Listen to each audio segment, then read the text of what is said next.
Hi, I'm Mariga from Skin Essentials, and this video is going to be one of my frequently asked questions videos, so where we answer questions that you sent in to us.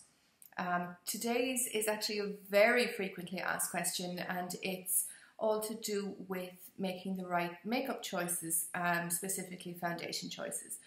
So while we're all about the skincare here at Skin Essentials and getting your skincare correct for your needs, obviously then the next step is, well, is my foundation helping or hindering my skin recovery? So we don't actually sell foundation here, but we're happy to make recommendations for things that we have found work well for us and for our clients.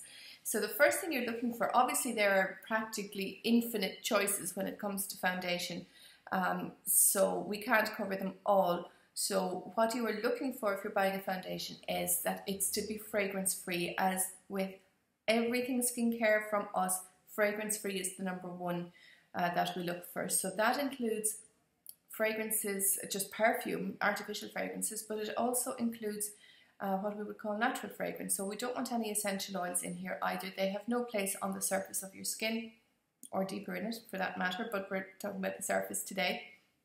So any foundation, brand doesn't matter, as long as it's fragrance free, I would say yes, go for it, okay? Texture doesn't matter either, so whether you prefer a tinted moisturizer, a full coverage foundation, a powder, anything at all, doesn't matter, whatever suits for your skin. So I'm going to show you some of my favorites today, and these are mostly easy enough to get, but really this is just what I'm using at the moment. Brand isn't that important, as long as it's fragrance free, whatever suits you. So my current favourite, and the one that everybody's been told at the moment when they call up and say, oh, you know, I need a new foundation, what will I buy? I'm recommending this one a lot at the moment, and it's from Clinique. It's their Beyond Perfecting. So it's a 2-in-1. This is a foundation and concealer. So you would use this first all over like your foundation, and then you can actually go back and spot conceal. So I'm finding it very useful for that. I'm not in love with the fact that it comes on this and you're supposed to touch your face with it and put it back in the bottle. I actually apply this to my brush and then brush it onto the face. But apart from that, I love it. It is fragrance free and it holds really well in this humid weather. So Clinique Beyond Perfecting. Not every foundation in every range is good. There are ones in the Clinique range that I don't recommend. So always check, is it fragrance free? Don't just say, oh, it's Clinique, Mariga says Clinique is fine. I'm saying Clinique Beyond Perfecting is fine. Check individually if there's a different one that you want to use. Another one that I have commonly in my rotation as well, and helpfully at the other end of the price spectrum as well, is Makeup Academy. Now this one is the Superdrug own brand, and this is it's their matte foundation, but don't mind that. I actually don't find this matte on my skin at all. It's quite dewy. Sometimes I need a powder with this, which I don't need with the Clinique. The difference with this is that it's not as long lasting, so I tend to wear this more in the winter when my makeup will stay put a little better anyway. But Makeup Academy, it's like €4 or something, and I like the ingredients. Doesn't have the long lasting, but everything else pretty good. That's where your budget is, a really good one.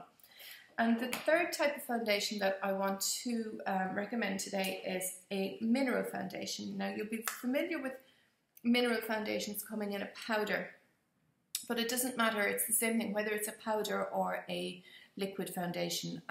We're big fans of mineral foundations here as well. Almost without exception, they're fragrance free, so you're pretty safe with any brand that is a mineral.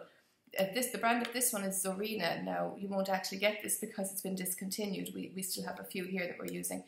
But in the same vein is Fuchsia, Chris Krenzer, Jane Iredale, anything. Bare Minerals is another one people are using. So you're pretty safe with a mineral, liquid or powder as far as fragrance goes.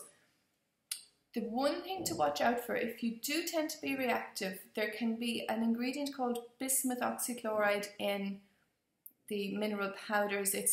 Because obviously a powder can tend to be flat, and the bismuth oxychloride gives that little bit of radiance. So some people find that doesn't suit their skin very well. So if you tend to allergies or reactions, just check ask, is it bismuth oxychloride free, which this one is. So that's my little roundup of foundations that I'm recommending for people at the moment. But please feel free, if you want to, just drop us a line and say, you know, this is my favourite foundation, is it suitable? If you don't still have the box, because usually the ingredients are printed on the box, but look on the tube, look on the box. If you see perfume or any essential oils, I'd say don't use it. If you've thrown out the box and you want to ask us, then just do so, we'll be happy to answer. And thank you as always for watching.